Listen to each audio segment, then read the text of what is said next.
Welcome to episode 78 of the Coast to Coast AFL podcast with Nick and Blaze. I am Blaze, your host, and that is it. The 2025 AFL men's season is officially over, and the Brisbane Lions are your back-to-back champions. We break down the entirety of the grand final. Every Brisbane player, we order it by disposal just to make it a lot easier for us to track. We highlight a couple of Geelong players who we thought played pretty well, and obviously the highs and lows of how it all went down. We will also touch on the Gary Ayers medal as well, and our MVP votes, of course. Announce the coast to coast finalists. Yeah, that's right. Finals winner. So, without further ado, how are you doing, Mr. Cyruk? Oh, not too bad. I've had a very busy week. It's going to be a busy week this week, and it's going to be a busy week next week. Oh, yes, It was my birthday last week. Had a very chill one. It was very nice. Watched my cousin play volleyball for state, for WA, which was good, under 17s. Unfortunately, she lost a match, but always proud of my cuz. Fantastic libero. Plays for Australia too, so she got to meet a lot of her out-of-state friends who have played volleyball with her along the way, which was really cool. Had cake afterwards. And also hang out with a friend after the football on Saturday. Went to a restaurant. First time I lined up for food. We went to a ramen place in the city. It wasn't too expensive either. But yeah, it was probably worth the wait. It's best ramen I've had. Right. Really solid, and went to a concert afterwards. So that was a pretty big weekend for me. But in terms of my grand final, what I did, I think I mentioned them before. My granddad, unfortunately, struggling with a bit of health, is at a old person's home now. So we went to visit him, watched the grand final with him, and he had a fall the day before, so we were a bit worried. But he was a bit out of it when we got there. But he was pretty good. But it was very unfortunate. Well, not unfortunate, but we were talking to him, we're like, oh, Granddad, who do you think's going to win the grand final? And he hummed and hawed a bit. He was like, oh, I don't really know what's going on, yada, yada, yada. And then he said, oh, Brisbane. And I was like, yeah, I don't think so. Geelong are the favourites. I think they're the best team. Yeah, I'll be very surprised if they win. That was the same. And it just goes to show, we do the podcast every week. We watch every game of football, analyse it to heck and back. And I still have no idea what's going on. And that is basically what most people thought at this grand final, I would think. Yeah, well, but how are you? I'm not doing too bad. It was my brother's birthday also last week on the Friday, whereas yours was on the Thursday, of course. So I went over to my parents to see him, spend some time with them and my animals, of course. And then I went over there again on Saturday to watch the grand final. Of course, I had some family over for that as well, so we watched it with them. It was a very good time. And then on Sunday, I was kind of a bit of a lazy day for me. I, lounged around the apartment, cleaned it because it was a little bit messy, had some stuff everywhere. If you can notice behind me, I finally got rid of all the plushes that were on my couch. They're now kind of sitting unorganized on my shelving units in my bedroom. So not entirely organized, but close enough. But yeah, I kind of went into the grand final kind of thinking the same thing. In my heart, I wanted Brisbane to win. But in my head, I was expecting Geelong to kind of win it out again. They'd been pretty much one of the best teams all season long. They were a lot more consistent in terms of, and between them and the Lions, in terms of just how they played all season. But yeah, it goes to show that Chris Fagan still has a few tricks up his sleeve, and one of them is apparently a halftime Lachie Neale. Yeah, exactly. And, as I said, there was a lot that went right for the Lions. I am very keen to dissect it a bit, but as I said, at the same time, I would say, just on paper, I feel like this grand final for the Cats was very similar to the loss against Hawthorn in 2008, where they just seemed to be the best team all year, looked untouchable. Well, maybe not as untouchable as the 08 Cats, but you know what I mean? It was just, it was just a plucky upstart Hawthorn. Well, again, we're talking about the Lions as if they didn't win the premiership the year before, but yeah, as I said, it was just crazy how unassuming the Lions felt, but how well their execution came together on the day. Yeah, I mean, honestly, since we're already talking about it, we may as well jump straight into it. So, as tradition now, I will introduce the match itself at the MCG, the home of the footy, the greatest stadium in the world. It was a 47-point margin at the end of the game, with the Lions obviously winning out and being our back-to-back premiership winners. 18-14, 122 to 11-9, 75 for the Cats. Yes, and going through quarter by quarter a little bit, it started out as one of the more tentative finals in recent history, with the first quarter being very low scoring. It was 2-3-15 to 1-6-12. Although you can't expect that in the grand final. I think it was just the misses by Brisbane that probably should have been converted a bit better. Zach Bailey, I think, got 4 behinds in the first quarter. Definitely probably could have got a couple of those, although they were hard shots. But yes, the two things that were defined early on was one, that the umpires were willing to call almost every defensive holding the man decision, which put the defense under a fair bit of pressure. Mm-hmm. Do you remember the free kick turtle early? It was a very big swing. I think it was about I remember it when it was 9 at to half time. 1. It was like, I think it was like 14 or 17 or something to 4. Like it was really, really askew to Geelong's favour. Yeah, and I don't think it was like...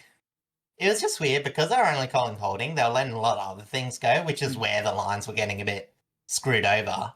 But the Lions would eventually sort of work that out a bit. As I said, it's always hard when you go into a grand final. You want to be physical. You want to be imposing. But the umpires are just like not letting anything slide. Mm-hmm. Brisbane were a bit slower to adjust. But it did mean that it looked a bit tentative because... there were a lot of entries as well, but both teams would struggle to turn transition football into good entries. I will highlight through the whole game the strong defensive performances of Andrews, Lester, Jack Henry, Ryan Gardner, Lockie O'Sullivan, Sam de Koning, and I was about to say Ryan Starcevich, Brandon Starcevich. Yes. So, as I said, it was in the first half, though, I think partially I was thinking that it was a lot more of lethargic forward movement, resulting in a contest with low inside 50 mark count, poor shot generation, especially for the Cats. Mm-hmm. And just a lot of teams just had some okay outside movement.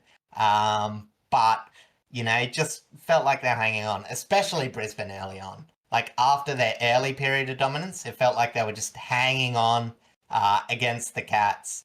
And, as I said, the conversion problems meant that the narrow 3-point margin for the Cats might have actually been a lot worse than it looked. But in the second quarter, where it was all tied up for the first time since the early 1900s, it was a tie grand final. Tied at halftime, I should say. 5-6 apiece, 36. And yeah, as I said, it just felt like a very big struggle early. That's forgot to say, like, what did you think of like the first quarter? Before I get onto the second, it was definitely. I just think tented it. It was definitely a quarter made up of free kicks and defensive hardships. Because neither team could really capitalize on getting the ball forward into the inside 50s. Both defenses were working pretty much overtime in stopping a lot of those. It wasn't until halfway through the first quarter that the first actual goal was kicked.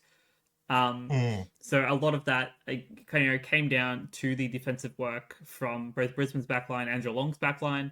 Yeah. The midfield And the Ollie Dempsey goal too. That was that one as well. And a lot of I was going to say that was the starting one. That was like out the back too, so yes. It's not like it was a traditional set shot. Yeah. Yeah, and then a lot of the midfield defensive work as well. But yeah, it was mostly made up of the umpires swinging free kicks, mostly Geelong's way. With Brisbane getting a short end of the stick a little, sure. But that is kind of normal in AFL games that one team will always kind of end up getting a short end of the stick a little. Yeah. But a lot of the infringements were there, I think. I think Brisbane were playing a lot more ruthless, a lot more aggressive. And they were definitely causing a lot of set infringements. as I said, it just felt like that the umpiring wasn't favouring Brisbane game plan. Then, like, the umpiring was just bad. Like, they were callable. It's just, again, in the grand final where it's like, you see a lot of free kicks go and all that. It's just, that's where it hurts because you're like, okay, we don't want to get too physical. We're not going to let the players all out murder each other or, not literally, but, just win defensive contests by infringing. They were wanting to stamp that out. But when you highlight that and let the rest go, you get a few quirks like that. But again, right. almost everything was callable. It was just, not favouring Brisbane at all. So in the second quarter, I think it started to open up a bit more. Outside movement for both teams probably opened up a fair bit. A lot more for Brisbane. Brisbane were able to get a lot more outside run and carry going. Geelong did a good job at clamping down early in the contest. But Brisbane got a lot more mark generation going, which was sort of the start of their game plan coming together. Their halfback movement got a bit sharper. And yeah, as I said, it didn't really result to much. As I said, the scoreboard didn't increase all too much, but a decent amount of inside 50s came from just that direct ball movement. And despite that, it still felt like Geelong sort of had the advantage at halftime. Like, because again, it still felt scrappy. Like, because of the lack of conversion, we were just like, oh, well, Geelong's just going to go on a run. Because that's what we've seen all these finals. Like, as I said, like, I mean, I personally didn't believe Brisbane were any chance, well, not any chance of winning, but like in front of favouritism until that third quarter. But at halftime, I was just like, I'm still not exactly sold on it. Like, it just, like, admittedly, there were a lot of Geelong players out of the game, and I was thinking that this was a bit of a dud performance so far. But, as I said, it still felt Geelong had something in them. Yeah, the way that I looked at it was that Geelong was still were just mostly playing defense rather than trying to get their offense game going, and they were trying to maybe save that for the halftime push, for like the sudden burst after, like during the third quarter. But as we've seen, like it's just for most of that third quarter, it was still just a hard defensive game at both ends. Yeah, and it was one of those things where like it's very hard to overstate how important those two defenses were because both of them had still a numerous amount of entries to go to. Like, okay, yeah, there were more entries in the back half, but it's not like it was that much difference. I think Geelong might have had 7 more entries compared to the first half, and Brisbane maybe 6 or 7. But yeah, as I said, it was one of those things where, I think the biggest problem was for Geelong, and the thing that didn't improve was just shot generation. Yeah. Not enough of their entries went into shots. There was too many intercepts in the back half. Too many balls going to ground and collected by Brisbane players. Whereas in Brisbane's forward line, there was a bit more scrap to it. Like, they were able to get the ball, work a few more. They were missing a few. But, as I said, that was probably the signs early on their half that, like, this was going to go Brisbane's way. Because in terms of offense, they were much more cohesive. And they had their defense and midfield going. So, as I said, it was more just expectations. And a lot of the frontline defensive work for Brisbane genuinely came from Charlie Cameron, which is something we've barely seen him at all, like during the season. Like he's rarely had an impact, and yet he was still playing most of the games. Yeah. But when a big game like this comes around, he was just an entirely different player. It was like prime Charlie Cameron. Yeah, I would say though the first quarter, like Cameron and especially Rayner too, they were pretty abysmal. Cameron turned around, his defensive efforts got better in the second, and then as we're about to talk to, in the third quarter he started to tear the game away. Rayner had moments. Rayner was getting tagged very heavily by O'Connor, and he was being very and he gave away a lot of free kicks. That too. Early on, and I think that's where again, we sort of probably, in hindsight, that's where Geelong were seemingly getting into the game because, those free kicks were a big chunk of their ball movement because it wasn't great. just throughout the entire night. Like I said, they could move the ball to the back, from back half to forward half, all right. But yeah, as soon as it even approached the upper forward half wings, it was just getting blazed inside 50 to not much at all. And, as I said early on, Jeremy Cameron didn't look like he was that much into the game. Chan Neal didn't look like he was that much in the game. But again, neither were the Brisbane's forwards. So I was like, well, what's more likely, Cameron or Neal getting into the game, or Logan Morris and what's the other one? Ty Gallup, It's like, that's what I said, like the expectations were there. But yeah, we'll go on to the third quarter now. Brisbane bringing out the wild card sub in Lachie Neale. Question marks on him all game. I thought they were a bit harsh. Like, from what I gather, he seemed ready to go. It was more just a concern about fitness, and it's like, well, what if there's an injury early? And it's like, well, you're managing subs. You know what I mean? You just limit. You can still limit his time. Like, it's still bad, but you can. It's not like you're gonna like run him to the ground or anything. You can still just put him on for 70% of the game. They knew he was physical. He was ready enough to at least play a half of a game, but he would still have to be managed through that half, which is eventually what they did anyway. Yeah, exactly. So, again, but what that did, and it was starting to get to that point, but it sort of ballooned out, was the stoppage game. It just went out of control for Geelong, and we're going to talk about this a bit later. They just could not get their middle game under control. They could not defensively keep Brisbane's inside midfielders accountable. And once that happened, both the inside and outside game for Geelong were very putrid, and then they just absolutely lost the territory battle, hurting their odds as well. The shoulder injury to Jeremy Cameron, held quiet in the first half by Gardner, and then a collision with his own teammate. I think it was Dangerfield. It was sort of made his night a lot more grueling. Yeah, he had a very unfortunate game, Danger. Offense, again, was still quiet in that quarter for Brisbane, with them really needing outside players to contribute to scoreboard impact. But once Zach Bailey finally kicked his goal-kicking curse after 4 behinds, the floodgates started to open for Brisbane. And the biggest beneficiary was Charlie Cameron, who was at his opportunistic best in the middle of the portion of the game, despite, as I said, being a ghost in the first quarter. I will say, like, when I say opportunistic, I'm talking about like a Ben Key sort of opportunistic, where it's smart positioning and just finishing off. It's knowing where to be, knowing which handball link-ups is going to result in an easy goal. A couple of them were out the back, sure. As I said, anyone could have kicked those goals, but I think the danger of Charlie Cameron, you start to spread out defenses a bit. I think that's where it started getting together. And, the top 4 game never came together. It was the ground level forward game for Brisbane that really opened up.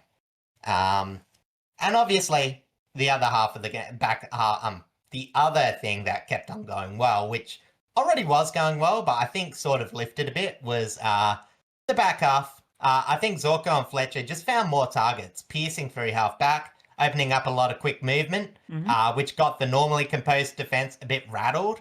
I think Brisbane had a bit faster ball movement in the third compared to the other two.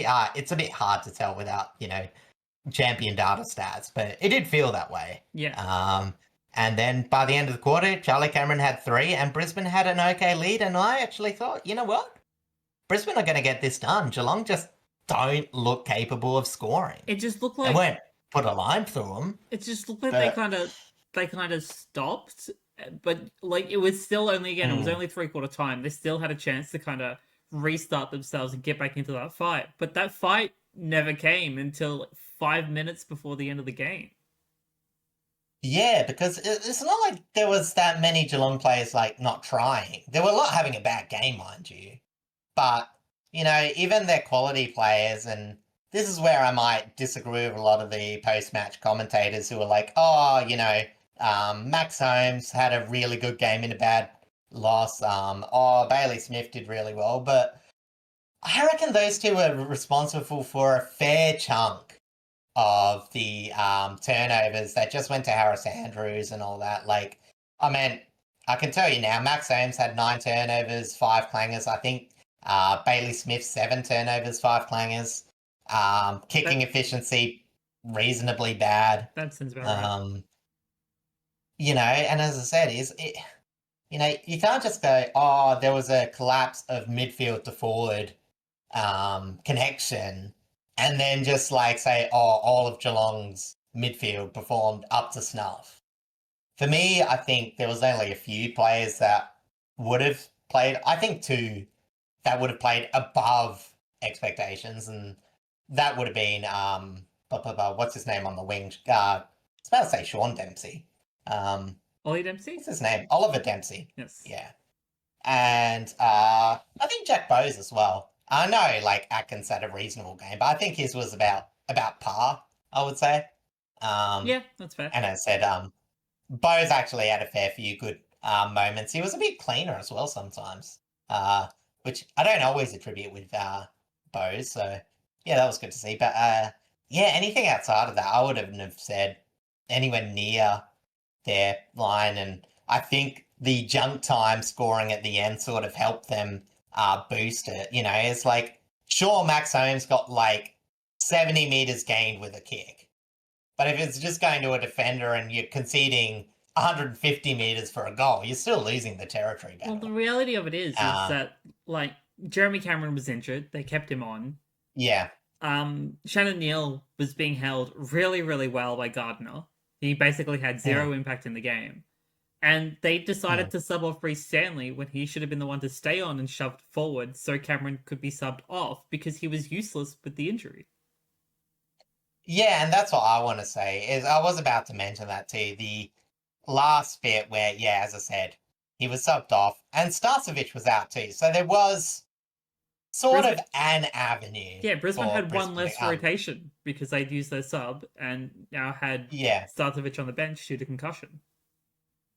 And yet they should have had one less rotation full stop, but it didn't feel like that because he was on. And as I said, there was still that heroic tackle. And there's no knock to Jeremy Cameron because I know he didn't have a good game, but geez, he had a gutsy game. Yeah. Like, there was no doubting his effort. That one-handed tackle was a grand final moment. Oh, exactly. You know what I mean? Like, as I said, if it was any closer, like, that would be on highlight reels for years to come. Unfortunately, might get lost in the shuffle.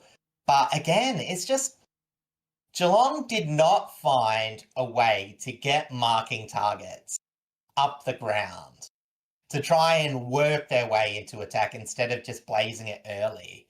And Brisbane were just saying, okay, if you're going to just do that, we're going to continue the way on. And pretty much the last quarter was much an extension of the third, just sort of hyper.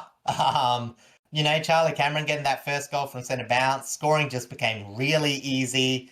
And honestly, junk time was the only reason Geelong's accuracy seemed better than what it was, because once Brisbane flipped the switch, it just sort of like cruised, and they were able to go into cruise mode a lot earlier than what people were thinking. Because, as I said, there was no reason for Geelong to be out of that halfway through that quarter. Like, they still had reasonable energy, because, they played a couple less games. You know what I mean? Like, yeah, they had the couple of buys. Oh, sorry. They should have been fresh, is what I was trying to say. And, yeah, as I said, it just, nothing happened.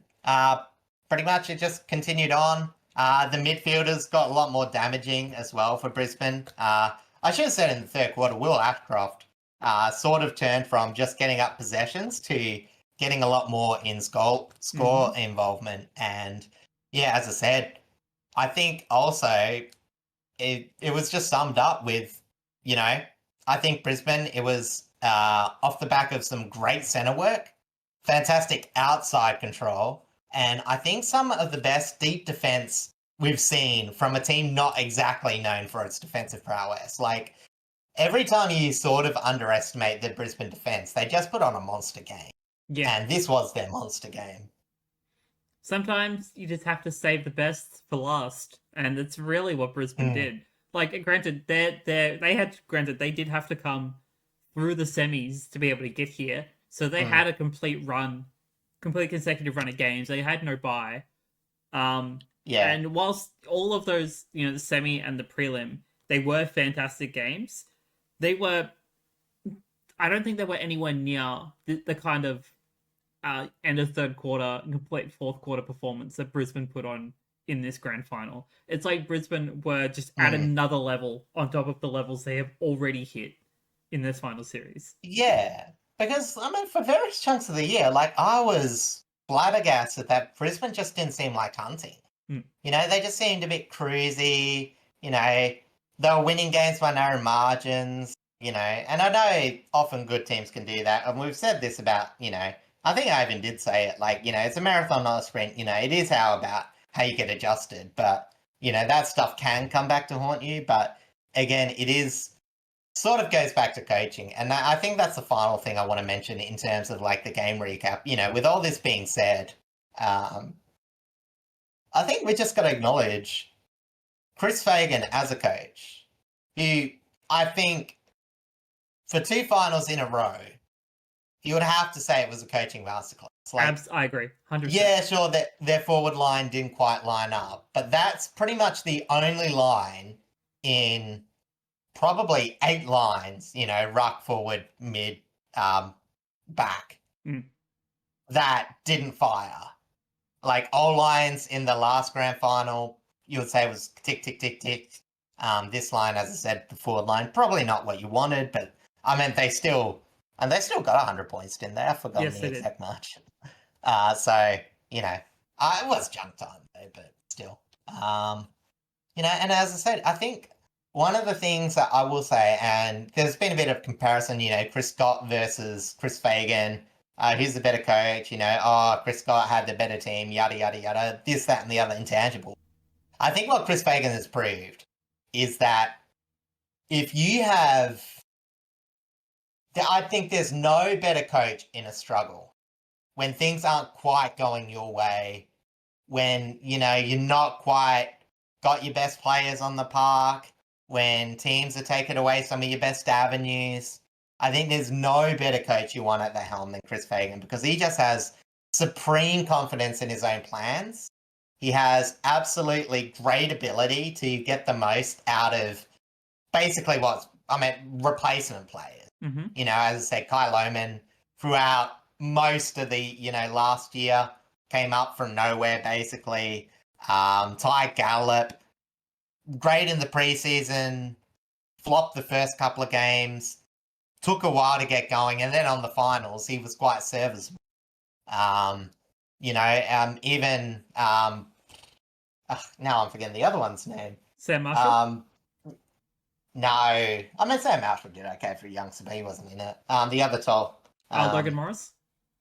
Logan Morris. You know what I mean? Like, he had every right to have second-year blues. No Danaher, different lineup. He pulled out for most of the year.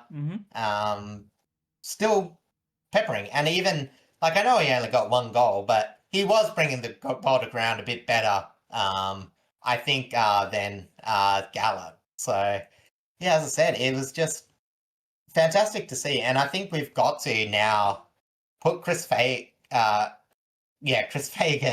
as by far one of the best coaches of all time. He'll go down in AFL Hall of Fame. Absolutely. Most definitely. And yeah.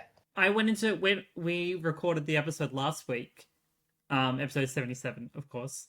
I went into this game saying that these 2 teams, their coaching styles, they're the best teams that we have in terms of being able to adapt on the fly.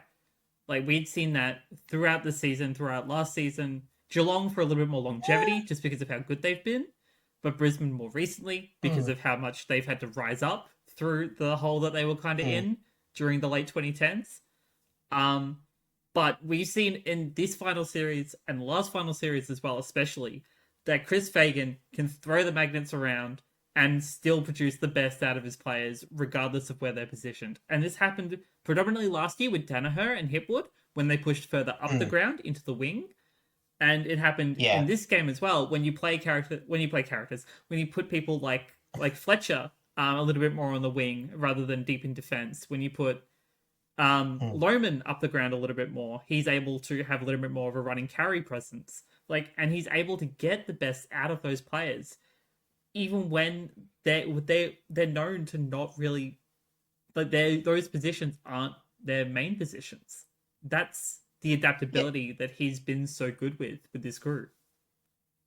yeah, and as I said, it's not like you mentioned, like Chris Scott. It's not like he's not adaptable, but the one of the biggest things that was sort of not proven, but apparent in this game is like once Geelong's pathways were broken, they really just I wouldn't say they were panicked because I don't really think that's exact right, but they just couldn't find their way to their their plan A wasn't there. But the difference between Geelong and Brisbane is that Geelong had to go to plan C. Mm. Whereas like when Brisbane was struggling, I think they hit more plan B more often. Like, oh, okay, we didn't get the Zorko to a complete target, but we've got a chain of kicks that retain possession. Or we've brought it to ground and at least got stoppage where we're dominating. Mm-hmm. Whereas Geelong, as I said, once they were like, oh, you know, I've got a handball, player under pressure, because it wasn't a huge tackling game by either team. Um, as I said, it was just that blaze kick. And, as I said, not too much on the outside. It was very direct, but when you go direct against Brisbane, it's what they love because they got so many tolls down there. They do. Like you're hitting it in the exact worst area, if there was a kick that you would almost say, okay, we want to not kick this. It's a kick from about 75 meters out that hits about 20 meters away from goal. And that's what a lot of the kicks were. So Yeah, exactly right. Yeah, and you saw it a lot, especially in that first half, that a lot of it from Geelong were dump kicks, and a lot of it from Brisbane were mm, also dump kicks to try and get into the forward line, try and get Gallup and Logan Morris into the game a bit mm, more. But again, they adapted as well. They started bringing the ball to ground more. mm. That allowed Bailey to be free. That allowed Cameron to be free, and it allowed Yeah. Lohman to have more of an impact. And it just opened the game wide open when they adapted. Yeah, and I'm actually going to go into. I'm going to say my five things that went wrong for the Cats, but I will say as well with this, it was the small forward impact because I think it was also that double-edged thing of Brisbane's halfbackers were defensively accountable. Like, I think the best forward, and I'll bring this in a future point, was Graham Myers. Mm. But you know what I mean? Like, he couldn't get into the game. He was trying to. Like, oftentimes he was positioned quite well. But you know what I mean? Like, the ball wasn't in those areas because Brisbane sort of prevented it. Again, they had a very good hit rate from defensive entry to rebound over, then the ball staying on the ground because, as I said, I'm about to say, they just couldn't generate general play shots. Mm-hmm. But as I said, Brisbane, even though it was later, were at least able to get that minor adjustments. We just opened up scoring. So I think I'll go into that. So I've got the 5 things that went wrong for the Cats this game. This is why the game for me went so bad. And I will start with the intercept game. Lack of intercepts in general. They were able to stop uncontested movement from the Brisbane Lions. And they weren't able to force ground level ball, where the game was decently even. Like forward half, they were atrocious, but around the ground, Tom Atkins was getting ground ball gets. Even Dangerfield had a few. Bailey Smith, they had the capacity to compete at ground level, but they just couldn't force the ball there. And the intercepts that they did manage had very little scoring impact. I'll give it to you now, but I think it was only about 23 scored in the total night by intercept. 28, so 4-4 compared to 7-7 for Brisbane. The second one, I've already mentioned it, lack of forward structure. Mm-hmm. Brisbane had almost all the wins in the forward line their back line had almost all one-on-one wins. The most threatening players being Myers with a modest 16 possessions and no goals. 13 set shots would have been bad enough, but a terrible 6 general play shots for the entire night. And Geelong just looked anemic and inaccurate until those junk time balls made it better. The third one, as I mentioned, the midfield collapse. A moderate collapse in the outside and a fairly decent collapse in the inside midfield. Mm-hmm. In an underrated performance, we haven't touched on this, but Darcy Fort again restricted Bitclaves and Stanley to 3 clearances and 3 score involvements. All the scoring involvements were Mark Bitclaves, including his goal. Smith Holmes had the ball but lacked impact with a fair few turnovers. Atkins had a tough night, but not really breaking the game open. Bose and Dempsey, I mentioned before, the only real winners from the middle, but with a lack of defensive efforts. Ashcroft, Bailey, Neal, and McCluggage all smashed up in the middle. Mm-hmm. We mentioned this as well, the failure to sub out Jeremy Cameron. Stanley wasn't great, but the toll line wasn't working out. They needed to shift a toll up high, maybe tinker around a semi-outside Bitclaves or a high half-forward Neal. They just need to do something, and they didn't. Andrews just wasn't stretched at all. Gardner was providing support with spoils. And as we mentioned, it was a brave performance by Cameron, but honestly, I think it was doing more damage than good.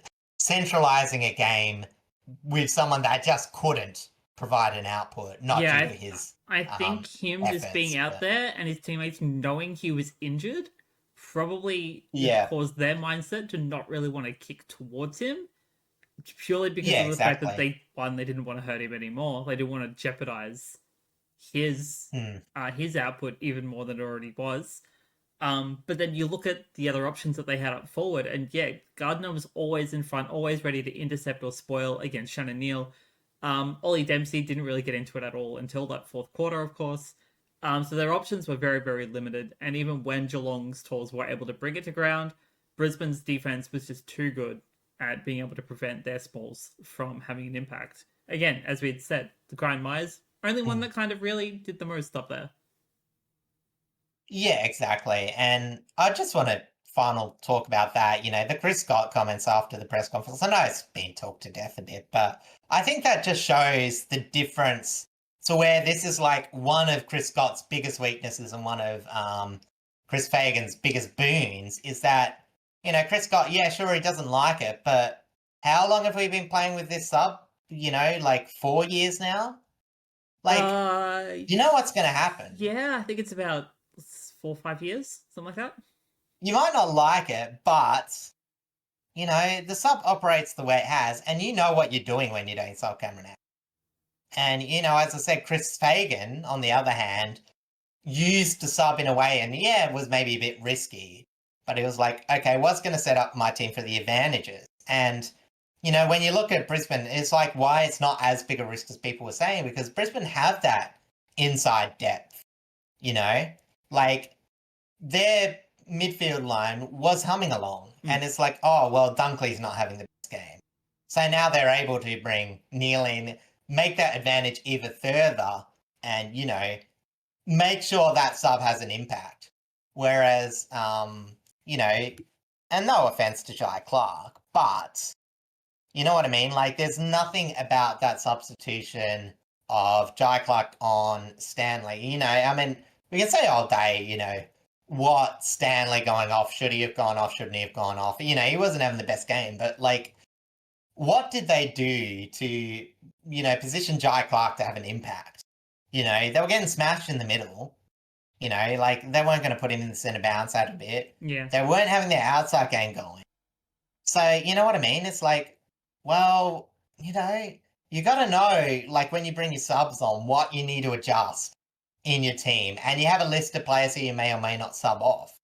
But the fact that there was just no change in system or structure was a very concerning thing. I think it's what Chris Scott should sit down and work with, because whether it stays or whether it doesn't, whether it goes to 5 interchange, no sub, you know what I mean? Like, you still have to do it because, you're still going to have to work on Jai Clark if you have 5 subs. You know what I mean? Like, you're going to have the same matchups you did in the last quarter and nothing happened. And it just would not happened in the first quarter. Yeah, in the second quarter. I had to explain this, I think, to someone in one of the AFL related discords on yesterday. That the way the sub I believe works is that coaches do get the final say, and everything else that they just receive is pretty much advice, whether it's from their coaching staff, or from the medical staff, whatever. Obviously, there are certain circumstances where it's kind of forced upon you. Mostly, concussion rule, a player being stretched off, etc., etc. Mostly, bad medical related situations. But yeah, at the end of the day, it is the head coach's decision to make that substitution, and you pretty much have full understanding of what you're doing with that sub, or you're meant to have full understanding of what you're meant to do with that sub and how that sub is meant to make an impact. Whether it's a player you're subbing to make a rotation up forward, make a rotation in defense, make a rotation on the wings, something like that. And clearly, Chris Scott had no idea what he was going to do with that sub. So Yeah, what exactly. was even And the as I point said, of it? I also make an apology. I meant Jack Martin and not Jack Clark. Yes, you did. I was going to correct Jack you, but I Martin. figure I'd just let you go. Yeah. But you know what I mean? Like, it didn't open up the smalls at the forward of the game. I forgot Jack Clark played the whole game. He did play he the was whole just, game. Okay. But yeah, as I said, well, that's what I said. It's like how unimpactful it was. Because it's not like he did a few things. I can't remember how many possessions he got. But yeah, as I said, again, what changed when he came on? Nothing. They didn't shift from tall to small. He barely got the hands on the ball. It's just one possession. And it's like, well, you're not going to win the territory battle. As I said, you had to just do something to get that ball movement producing something meaningful, and it didn't. So, anyway, on to the more positive things. Yes. I'm going to give. I've listened to Fagan's key wins. It is sort of Brisbane, but I'm going to go through the lines and say what I like the most about each bit of the game, just to wrap up the systematic performance before we go into the individual performances, which Blaze is going to run through. First line, obviously, starting where I like to talk about defense. 9 marks inside 50 for Geelong, low inside 50 tackle numbers for Geelong, and low shot generation from ground level due to excellent initial rebound. I will say that if you're ranking these players in the defensive half with a letter grading, you would be very harsh to give anyone a less than a B+. And honestly, it might only be 1 or 2 players. I would give a fair chunk of them A's, to be honest. Yeah. Kept the smiles just as quiet as the tolls. Only Geelong. The only B+ forward for Geelong, as I said, with Grime Eyes. The rest were, anywhere from C's to F's. And again, I know that's just off the top of my dome, but it's very hard to argue with. As I said, that forward line was just dreadful. Yeah, and when you look at the reality how the game went, like, it's very obvious that Geelong's forward line just did not fire in the slightest. And I know it was a bit systematically on Geelong, but Brisbane at the same time were forcing the issue. You know what I mean? Like, you have to be defensively sound to force Geelong to dunk it, because they are very good at cutting in. And I know that has a lot to do with the outside and inside midfield, but you know what I mean? Like, they made sure that there was no easy target in that forward field for their slices and dices to get to. So absolutely big tick on defense. Probably the best line for the night. Next, we're going to the rucks. As I mentioned before, Fort didn't have a big game in terms of hit-outs, in terms of possessions, but it was just the way he kept Stanley and Blake Clark into accounts. Normally, one covers for another when they had the bad game, so keeping both honestly just had a huge net negative for Geelong to fill, especially Blitzarves. Like, as I said, the fact that they were like, and again, that's the weird thing about Stanley, is that Blitzarves was forced to ruck where he wasn't actually doing that well. Like, Blitzarves' best moment was when he was around the ground. So, Fort had an absolutely huge win by forcing Stanley off the ground. I think that was sort of a nail in the coffin, even though not many people will look back at this and say, oh, Darcy Fort was one of the big swings in this game. But he was. He deserves a lot of props. And I think they went into this game knowing that Fort was going to be the number 1 ruckman and that the Big O was just going to mostly just roam, primarily in defense. Gotcha, Obviously, we'll chip in when Fort goes onto the bench. But for the most part, like they played so well in tandem that the Big O didn't have to risk his Mm, body too much. We knew that he was been having issues all season long. It's why Ford had taken the number one ruck position mostly. But to mm. see like just kind of both of them like gel extremely well this entire final series, and like really keep like both Geelong's rucks and their other talls like accountable when they were matched up against them was fantastic. Yeah, and that's the thing. It's like, oh, you might go, oh, what's the point of, you know, uh, I was about to say Gardner. McInerney, he wasn't doing much. And it's like, yeah, but him playing forward was the best position for him in that Geelong side. And for that to happen, um, uh, Darcy Fort needed to play well. So Mm-hmm. again, Oscar McInerney didn't do much, but he did take a defender with him. There were times where I think O'Sullivan was sort of on him, and he had a few good intercepts, but I think he just kept him sparse enough. You know what I mean? Like, sure, he wasn't keeping him that busy. You know what I mean? But it was just sort of an enough thing, And again, the less Connor O'Sullivan can impact other contests, then the easier it is for Ty Gallup and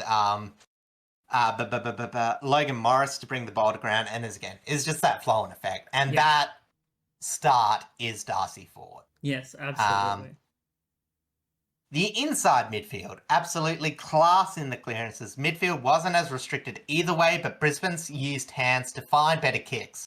Whilst I've mentioned all day, Geelong just booted the ball right down the throats of Andrews and Gardner.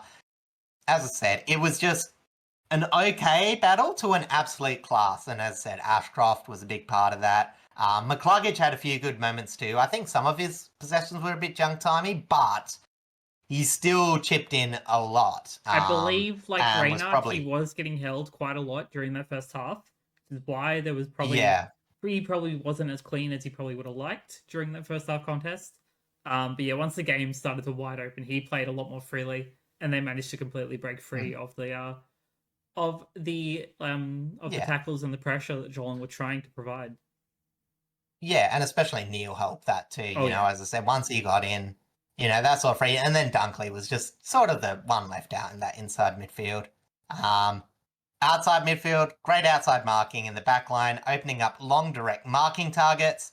Even though they didn't hit the forward half outside, the players were much better on the ground and converted those into inside 50s or at least a stoppage to advantage.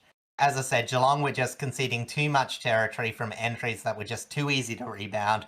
Brisbane could at least lock the ball in their forward half, and that was due to the efforts of their outside midfield. And finally, the forward line. I've mentioned it was the worst area of the ground. Their tolls were a bit better at bringing the ball to ground in the lost contests, and the forward pressure was still very good. Had a lot more out the back plays than Geelong could manage. As I said, the leading patterns were bad, but so were Geelong. So honestly, if you're just comparing forward lines, even though it was worse, it was still better than what Geelong could manage. And you've just got to outscore your opponent. It's as simple as that. yeah, pretty And much. even though a lot of that score didn't come from the general forwards, there were enough at times to help that separation in the third. So, yeah, that's where they impacted the game the most. So that's it. That's how I thought the game ended up systematically. And, as I said, it was another masterclass performance. Very disappointing for Geelong, but there's a lot for them to learn from this. Yes. But yeah, as I said, it was just shocking, really, just to see how inept they look when normally attack just came so easy for them in the most of the year.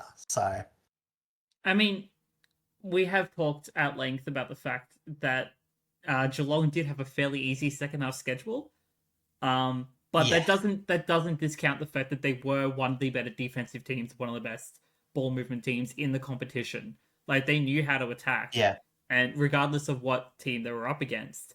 But Brisbane would just showed so much more and were able to just shut down every sort of leading pattern that they tried to provide for just for ball movement up forward, and that's why they won. Like, granted, there were multiple other reasons, of course, but the fact that they were mm, able to nullify Geelong pretty much so easily once that second half came around made Yeah, the contest so much more freer for the Lions. exactly. All right, So, time to talking about jump the Lions. over to our individual breakdowns for every single premiership winner. So I will run through each individual stat, and then obviously I'll pass it over briefly to Sarek for his individual thoughts too. But we're going to start with our Norm Smith medalist, and that being Will Ashcroft, back-to-back Norm Smiths. I'm praying in 2026 he doesn't get one more. Like, we need to leave Dustin Martin as the only three-time Norm Smith medalist, please. We need Uh, something, Brisbane. But yeah, Mr. Ashcroft, he finished with 32 disposals, 20 of them effective, equating to 62.5% efficiency, 12 contested possessions, 2 intercepts, 4 marks, 9 inside 50s, 10 clearances, 3 of them center clearances, 7 of them stoppage, 1 goal, 3 goal assists, 10 score involvements, 8 tackles with 3 of them inside 50, 15 pressure acts, 9 grab ball gets with 2 of those inside 50, 575 meters gained, and 88% time on ground. yeah. It's funny you mentioned the Dustin Martin comparison because honestly, that second half, I don't think he played like Dusty, but in terms of just getting involved in scoring chains, making offense happen, it was pretty much up there. And I said his second half was outstanding. His first half was very decent, and as I said, he just made a pretty all-rounded performance. There wasn't much that he wasn't doing that just went to that didn't lead to Brisbane getting an advantage in offensive possession. Yeah. Maybe a few turnovers by foot, but honestly, a lot of that was in the first half when both teams were struggling, and I think better forward movement might have helped out there. So, yeah, well, He's Ashcroft absolutely deserving. Despite the fact he is only 21, he doesn't have the same body shape as Dusty, so he plays a different Oh role yeah, in the midfield to what Dusty played. mm, So obviously they use the ball differently. But the fact that he's still able to have these outstanding performances in a midfield where you look at a player that's more like McCluggage or Rayner or Dunkley that are more bigger bodied mm, like Dusty and have would be the kind of players that you expect to have the kind of Dusty impact, but it doesn't need to be the case. You just give it to an mm. incredible ball user who knows how to move the ball quickly by foot or by hand and knows how to play up forward really well, and you get a Norm Smith medalist. Exactly. And as I said, it doesn't really matter when he's got 10 handball receives. Like they were able to feed him, no worries. Mm. So, as I said, he's not quite as big a body, but he's still 9 ground ball gets, 12 contested possessions. He does enough grunt. And then when you give him a bit of space, he gets even more damaging, which is what you want with that sort of player. Yeah, exactly right. And I said, 10 clearances also led the night, I'm pretty sure. Yes, it Yes. did. Tied with Tom Atkins. Yes. Next on the list is Jasper Fletcher. He finished with 29 disposals, 24 of them effective, equating to 82.8% efficiency, 8 contested possessions, 6 intercepts, 8 marks, 1 of them being a contested mark, 3 of them being intercept marks, 3 inside 50s, 3 clearances, all of them from stoppage, 8 score involvements, 2 tackles, 17 pressure acts, 6 ground ball gets, 517 meters gained, and 85% time on ground. Yeah, absolutely fantastic. I know he had very uncontested possession, but you can't really, take that away from him because this was exactly how Brisbane wanted to play. And Jasper Fletcher, I would almost argue, was as much as a, whatever you want to call it, quarterback, playmaker, whatever, as Dane Zorko was. And obviously, probably probably even a bit more effective too in terms of overall usefulness as well. Zorko had a few turnovers, but was otherwise pretty fantastic. But it was just pretty amazing to see a third-year player, just act so solidly in a big stage. And I know he's won a grand final before, but not quite playing that role, and still was able to play with supreme class and skill. Yeah, absolutely. Speaking of Zorko, he is next on the list, finishing with 28 disposals, 24 of them effective, equating to 85.7% efficiency, 4 contested possessions, 4 intercepts, 8 marks, with 1 of them being an intercept mark, 5 inside 50s, 1 clearance, which was a center clearance, 1 goal assist, 5 score involvements, 4 tackles, 1 of them being inside 50, 12 pressure acts, 4 ground ball gets, 1 1 percenter, 1 spoil, 716 meters gained, and 87% time on ground. Yeah, and when I talked about the slicing long rebound, a lot of that was more Dane Zorko. He was able to find long targets and hit him most of the times. He did have a few turnovers early. I do think his early game was, I wouldn't say mired by that.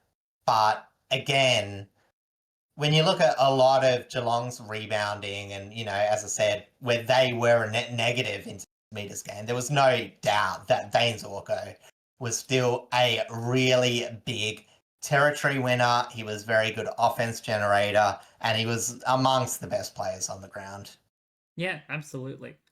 Next on the list is Hugh McCluggage. He finished with 26 disposals, 15 of them effective, equating to 57.7% efficiency, 10 contested possessions, 3 marks, 1 of them being a contested mark, 2 of them being inside 50, 8 inside 50s, 5 clearances, 1 of them from center, 4 of them from stoppage, 4 goals, 3 goal assists, 10 score involvements, 6 tackles, 1 of them inside 50, 21 pressure acts, 6 scramble gets, 4 1 percenters, 1 spoil, 577 meters gained, and 84% time on ground.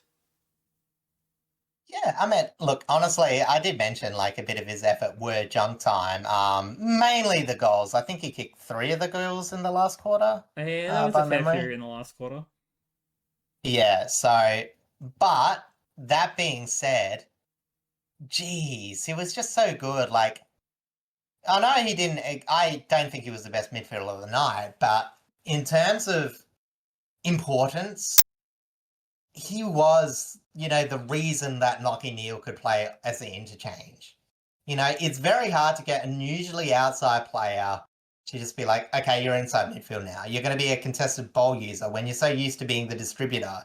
Like, Hugh McCluggage can do everything in the midfield. I think people underrate just how versatile he can be at every role you want in a midfield. Yeah, I completely agree. He's one of those players who, if you have a player in that midfield like really struggling, or if you have a player out with injury, he is able to swap and change and fill that role and play it still to the exact same level you expect in his regular position. Like he's that Exactly. much of a freak in that midfield. It's insane. Exactly. And as I said, like, and don't get me, like, the Cats, they're really good at putting pressure on contested bowl users, and that's why his efficiency was down. But make no mistake, like, he was still overall very useful. And as I said, even though I say it's a bit junk time, even though you spoil alert, haven't quite got him in the upper echelons of performance this match, it was still by far and away a fantastic finals performance by himself, and he should really hold his head high. 100%. Next on the list is Zach Bailey. He finished with 23 disposals, 15 of them effective, equating to 65.2% efficiency, 10 contested possessions, 5 marks, with 3 of them being inside 50, 4 inside 50s from him, 5 clearances, 1 of them being a center, 4 of them also from stoppage, 3 goals, 6 behinds. Again, could have been a Norm Smith medalist if he had a kick straight. 10 score involvements, 5 tackles, 17 pressure acts, 6 scramble gets, with 1 of them being inside 50, 2 1 percenters, 1 spoil, 534 meters gained, and 91% time on ground. Yeah, this was a funny one. I was talking to my dad before this match, and I was like, talking about the sort of players that would swing the game to Brisbane's way, and one of them was Zach Bailey, and I'm like, Zach Bailey, he's had a lot of one something games, whether it 1 goal 4, 1 goal 3, yada, yada, yada. He is hard to defend, and teams haven't quite figured out how to stop him having an impact. And if he gets a few goals, it's going to be very dangerous. Unfortunately, he was very dangerous. And don't get me wrong, like, even just as a winger, as a high half forward winger, he was still really good. But yeah, that 3 goal 6 really hampered what should have been an all-time fight. Yeah. He could have been Norm Smith, but he just needed to kick straighter. But otherwise, fantastic game from him. He did pretty much everything that he needed to as the kind of high half forward wing player that he's been shaped to be. Next on the list is Harris Andrews, the defensive wall of the Brisbane backline. He finished with 18 disposals, 16 of them effective, equating to 88.9% efficiency, 7 contested possessions, 11 intercepts, 9 marks, with 2 of them being contested and 5 of them being intercept marks, 1 inside 50, 2 score involvements, 2 tackles, 4 pressure acts, 4 ground ball gets, 3 1%ers, 2 spoils, 149 meters gained, and 100% time on ground. Yeah. Also, another conversation I was having with my dad. He is determined to, with intercept marks, he doesn't think an intercept mark should count if they just kicked it directly to him. But it would have taken away what was an absolutely fantastic game by Harris Andrews because, yeah, they kicked it straight to him. But that also requires positioning. It requires defensive structure. And I know he had support around him to have such a big impact. But there was no way he could have played that game any more efficiently than he did, I think. Within reason, of course. Yeah. You know, yeah, as I said, it was an absolutely fantastic game. Absolutely thrashed up Shannon Neal, I think it was. Yes. No, he was primarily on Cameron with Gardiner on Shannon Neal mostly. But they did kind of rotate between the two as yeah, I mean Harris Andrews plays loose, so you know. I wouldn't, yeah, exactly. So and anyway, yeah, we'll talk about Gardiner, we'll talk about Leicester, we'll talk about I'm about to talk about Wilmot, in fact. But the fact that they have become such a core backline group, and Starcevich too, of course, and are able to spread offenses so thin is why they're so good defensively. Like, yeah. And talking about, oh wait, yeah, you still got to start. Yes, I did just mention Darcy Wilmot is my next player. He finished with 17 disposals, 11 of them effective, equating to 64.7% efficiency, 4 contested possessions, 2 intercepts, 5 marks, with one of them being an intercept mark, 1 clearance as well, which was a stoppage clearance, 1 behind, 2 score involvements, 2 tackles, 12 pressure acts, 4 ground ball gets, 3 1%ers, 3 spoils, 321 meters gained, and 87% time on ground. The fact that Darcy Wilmot was probably the worst halfbacker in this game just shows how great their halfback line was. Like I said, that, you know, I don't think he really did a thing wrong. Obviously, they were running through the play through other people. But you know what I mean? Like, you know, as I said, whether it was Myers or Brad Close, sort of rotated with Starcevich, who was on either. And again, when Starcevich went off, that sort of changed things. But, you know, as I said, they weren't in the game. And Darcy Wilmot was a part of that. He was a bit more defensive. He did his job really well. Got a few spoils when he needed to, but also cleaned up a fair bit. So, again, he was a bit cog in the machine. But again, like, if you're giving him any less than a B+, you're absolutely insane. He was absolutely fantastic. I watched him throw his body just at packs, just trying to attempt to spoil if he was able to get free. Like, he was doing so much, and he's learned so much from the senior players in that backline. He's developed really, really well, really, really quickly. Yeah, and as I said, he was born 2003, which makes him 21, you know? I actually thought this thing very young. I know he was younger. I was going to say, like, my gut was like 23, but no, he's absolutely amazing how young and how solid this young player is. Next on the list is the super sub, Lachie Neale. He finished with 17 disposals, 12 of them effective, equating to 70.6% efficiency, 6 contested possessions, 2 marks, 4 inside 50, 7 clearances, 4 of them from center, 3 of them from stoppage, 1 goal, 2 goal assists, 7 score involvements, 3 tackles, 16 pressure acts, 3 ground ball gets, 1 1%er, 266 meters gained, and 44% time on ground. But that's because he came on at halftime and he did all of that in a half a footy. Yeah, if you scale this, it was probably technically the best performance of football. Obviously, he came in when a lot of the work was being set up, but again, he was just that freeing play. Everything he did was effective, and not only that, he allowed pressure to go on to himself to allow other players to be free. As I said, I think him coming on allowed McCluggage to turn up, and in turn, that sort of also let Ashcroft get even more involved. So again, absolutely fantastic, and he was still beautiful by foot. So yeah, Lachie Neale, absolute gun, absolute champion. Next on the list is Kyle Lohman. He finished with 17 disposals, 12 of them effective, equating to 70.6% efficiency. 9 contested possessions, 2 intercepts, 4 marks, with one of them being inside 50. I believe that's the one that he also converted to goal. 5 inside 50s, 1 clearance, which came from stoppage. 2 goals, 1 behind, 1 goal assist, 7 score involvements, 2 tackles, with one of them being inside 50, 14 pressure acts, 7 ground ball gets, 5 ground ball gets inside 50, 1%er, 317 meters gained, and 84% time on ground. Yeah, probably one of those players that only really thrived when the game opened up, but his pressure and involvements were still solid in the first half. I think he overall just had a good game. But again, once it opened up, he really got those couple of. I don't think he got those couple of goals in junk time, but he was just getting a bit more possession, a bit more involved, and a lot more free. So yeah, but as I said, again, the biggest thing was obviously the 7 ground ball gets, 5 inside 50. It was just something that Geelong wish they had. So again, Kyle Lohmann, yeah, just a solid tick this game, I reckon. Agreed. Next on the list is Levi Ashcroft. Once in the stands, seeing his brother win a premiership, now on the ground with his brother, winning a premiership alongside him. He finished with 17 disposals, 14 of them effective, equating to 82.4% efficiency. For some reason, I have time on ground in the notes. I was just looking at the wrong stat, clearly.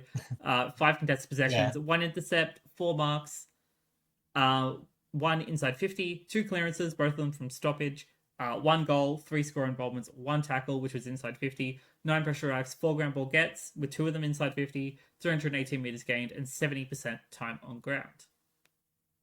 Yeah, this was just a touch of class on the outside. Did require a bit of supply to get his best involvements, but when he did, he normally made the right decision and polished off much above his age. So again, very solid tick for Levi Ashcroft, and did a couple of really nice things, I would say. Oh, great. Sorry, I was just quickly changing a note because I did it again. All right, Cal Archie is my next player on the list. He finished with 17 disposals, 13 of them effective, equating to 76.5% efficiency, 7 contested possessions, 6 intercepts, 7 marks, with 2 of them being contested, 2 of them being intercepts, and 1 of them being inside 50. 2 inside 50s, 2 behinds, 3 score involvements, 2 tackles, 7 pressure acts, 4 ground ball gets, 1%er, 1 spoil, 397 meters gained, and 88% time on ground. Yeah, sort of, again, wasn't able to have as much impact as last grand final, but again, those 7 marks, those solid performances on the wings, made up for Jared Berry being missing, and again, it was just that bit more experience to complement the youngster Levi Ashcroft on the other half of the wing. And, as I said, defensive efforts, Geelong's wing were fairly shocking. Well, not Dempsey, but you know what I mean, like they weren't able to get marks, so he was very accountable around the ground too. So, yeah, Calamachi, big tick, not surprised. Like most players going to be said tonight. Yes, absolutely. Next on the list is Josh Dunkley. He finished with 16 disposals, 11 of them effective, equating to 68.8% efficiency, 8 contested possessions, 2 intercepts, 3 marks, 1 inside 50, 3 clearances, all of them from stoppage, 1 score involvement, 5 tackles, with 2 of them being inside 50, 18 pressure acts, 6 ground ball gets, 3 1%ers, 2 spoils, 25 meters gained. Again, he was mostly a pressure player, not a ball mover player, and 83% time on ground. Yeah, Josh Dunkley, again, still for the worst inside midfielder, was still okay. Probably the player that made under his, reasonable output, probably the biggest difference. But again, it's Geelong. They're really good at shutting down those hard nut players, and he just copped that heat, and he wasn't able to break through it. But one of the ways to benefit your team most is just play consistently through it, and he at least did that.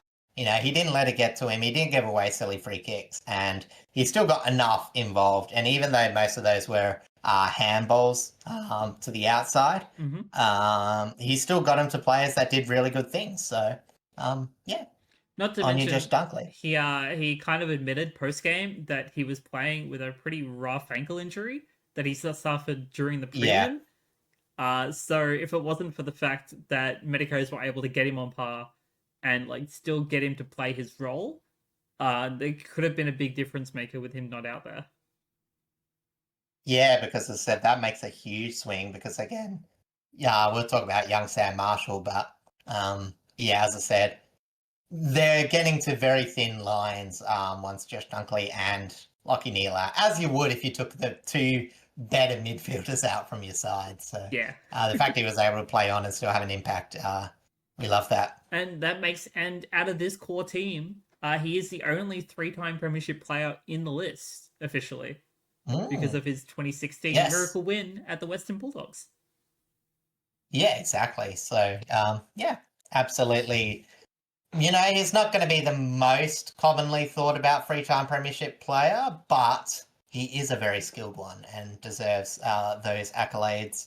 Absolutely. Next on the list is your favorite player, Ryan Froggy Lester. He finished with 14 disposals, 11 of them effective, equating to 78.6% efficiency, 5 contested possessions, 6 intercepts, 6 marks, with 2 of them being intercept marks, 1 inside 50, 1 clearance, which came from stoppage, 4 tackles, 10 pressure acts, 5 ground ball gets, 4 1%ers, 3 spoiled, 303 metres gained, and 83% time on ground. Yeah, and I think the biggest thing is you know, I mean, we mentioned this. The backline was mainly centered around Gardner and Andrews, and Leicester just had to be really defensively accountable, and he was. But I think the most underrated thing is 5 ground ball gets. Like he was getting, like there was no forward. I think Charlie Cameron sorry, not Charlie Cameron. It was someone weird for Geelong. I think his best was 3. I think it was Stengel and someone else. Yeah, it might have Stengel been. didn't have much of an impact. I think it was mostly Stengel who was playing at ground level, but yeah, he had 0 Yeah. impact for the most part. But yeah, as I said, like 3 ground ball gets in the forward half was the best for Geelong. So as I said, for a big man to supply in that was really big, and he still did his defensive accountability stuff. Obviously, disposals a bit neither here nor there. You sort of get that when they're working. Still very good and didn't cough up the ball. So yeah, great work, Ryan Lester. Another solid final series, and another. You know, again, not the first person you'll think about when you think of two-time premiership players, but in terms of what he's done, yeah, his story continues to grow. Yes. You know, and as Natasha Bedingfield says, the rest is still unwritten. Maybe he can add a third one, Who because he's knows? definitely deserves to continue his career. We won't touch on it too much during this episode, but there are rumors that a couple of these players are looking for new homes already, due to, Yeah, it being the trade period. Teams are always going to throw offers out there. Um, so we yeah. may not see this core 23 in 2026 Oh, 100% not. because We're it's not going to still see this never played again. happened. They could have done it Never last year happened. if Danaher didn't retire, but oh well. Yeah. um, I mean, it still would have been lucky. I think there was another one that got injured from that, wasn't it? yeah, there No. were, or it might have been Anyway, a preseason injury or something like that. But yeah, like even yeah. without Danaher, they still missed it. Anyway, um, Darcy Gardner is my next player. Speaking of defenses, Hmm. he finished with 14 disposals, 10 of them effective, equating to 71.4% efficiency, 8 contested possessions, 8 intercepts, 5 marks, 1 of them being an intercept mark, 2 inside 50s, 1 clearance, which also came from stoppage, 2 score involvements, 3 tackles, 5 pressure acts, 7 ground ball gets, 11 1%ers, 10 spoils, 217 meters gained, and 97% time on ground. As I said, absolutely fantastic defensively. Again, those back 3, you probably wouldn't pick them as your, you know, if you were just to pick a 3 big tolls down back, but yet they just keep on getting the job done. You know, as I said, we saw Warrell Keane and the other one. But Sorry, whoever it is. But yeah, so that's it. Absolutely flop. And yet, as I said, these 3 players just continue to keep getting the job done, and in finals, nevertheless. Again, a player that just continues his career. I don't think was he threatened of being delisted at one point. I got a feeling he might have been, but maybe 2 or 3 years ago. as in he got But delisted, but then re-rookied. I might be misremembering that. I can't remember, but it is You know, possible. Yeah, so again, just continues to work on his game, work on his craft, and a solid veteran contributor nowadays. Yeah, absolutely. Next on the list is the one they call Bruce. Bruce Revel, of course. He finished with 11 disposals, 7 of them effective, equating to 63.6% efficiency, 5 contested possessions, 3 intercepts, 3 inside 50s, 3 marks. Sorry, that should have come before. 1 clearance, which also came from stoppage. 1 behind, 1 goal assist, 3 score involvements, 2 tackles, 6 pressure acts, 5 ground ball gets, with 1 of them being inside 50, 1%er, 1 spoil, 290 meters gained, and 66% time on ground. Yeah, and what I liked about Bruce Revel is, all that talk about, Lockie Neal is sub, yada, yada, yada, and, whether he should start on ground or not, Bruce Revel, he started the game strongly, and I don't think he had like a point to prove, but it was really nice to see, because obviously, if you were to earmark like a worst or like the weakest link in the best 22, you would probably either be Marshall or Revel. Yeah, But yeah, Bristol's had some really clean plays early, and it was a shame that obviously it was at a passage of time where not much came from it. But yeah, most of the time, and he did fade a bit late, but most of the time he was on. He was always contributing fairly well, and I think that's just what you get with Bruce Rivel. He's not the cleanest player. He sometimes fades out of the contest, but he always puts in effort. no, as much as no one ever wishes injuries on a player, but in hindsight, the Jared Berry injury maybe was a little bit of a blessing in disguise because it allowed Revel to stay in the best 22, allowed Sam Marshall an opportunity to play in a grand final. Ty Gallup got an opportunity as well, and it made the easy swap for Lockie Neal to come in. So it didn't Yeah, disrupt exactly. I mean, anything really. I know you never want to say, oh, he's already won a grand final. Like he doesn't need to. Like, it stings whenever you don't make it because we've trained these players to make it the one thing amongst many that they desire most in life. But at the end of the day, I don't think anyone will be saying that Bruce Revel wasn't deserving of that premiership medallion, Agreed. either through his work in the season or his work on grand final day. Agreed. Next on the list is Cam Rayner. He finished with 11 disposals, 8 of them effective, equating to 72.7% efficiency, 9 contested possessions, 2 intercepts, 1 mark, 6 inside 50s, 3 clearances, 1 of them from centre, 2 of them from stoppage, 1 goal, 5 score involvements, 5 tackles, with 1 of them being inside 50, 15 pressure acts, 4 ground ball gets, with 2 of them also being inside 50, 1%er, 219 metres gained, and 89% time on ground. Yeah, one of the most yin-yang players this final series because he was absolutely atrocious in the first quarter. Not that great in the second quarter either. Gave away a lot of free kicks, but when the game opened up, he was still getting involved, and as you could see from his stats, like a lot of his possessions were straight up offense. So, as I said, he was still doing his job. I just think that at this point of his career, he might have been probably wanting to do a bit better than that. So, as I said, his mid-ish performance didn't really affect the team, and he still got involved. But yeah, as I said, Cam Rayner, yeah, probably wanted a bit more from him, but as I said, still did enough. Yeah, I agree.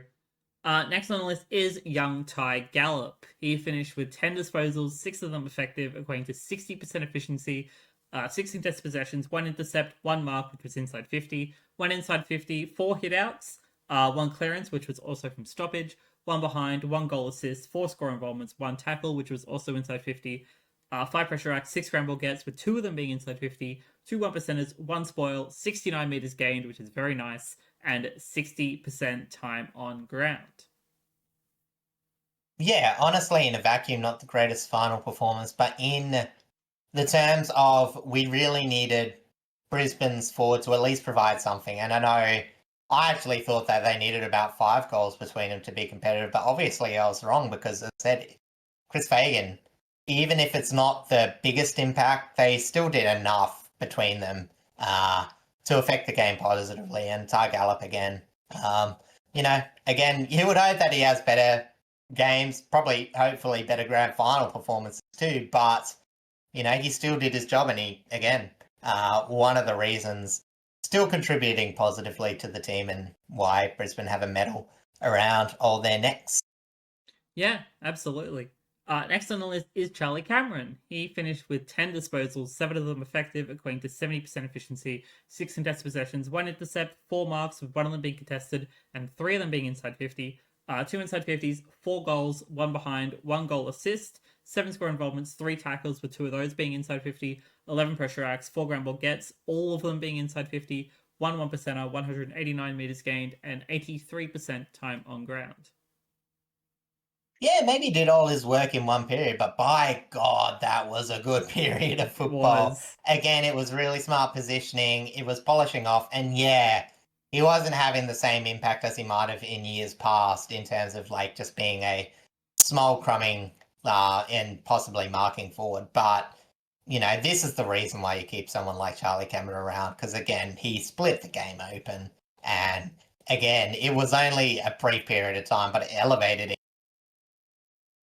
as I said, he is pretty much in contention for, he got a few Norm Smith vote and may get a few coast to coast votes. We will see. Mm-hmm.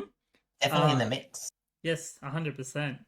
Next on the list is Logan Morris. He finished with 9 disposals, 4 of them effective, equating to 44.4% efficiency. That's a lot of fours.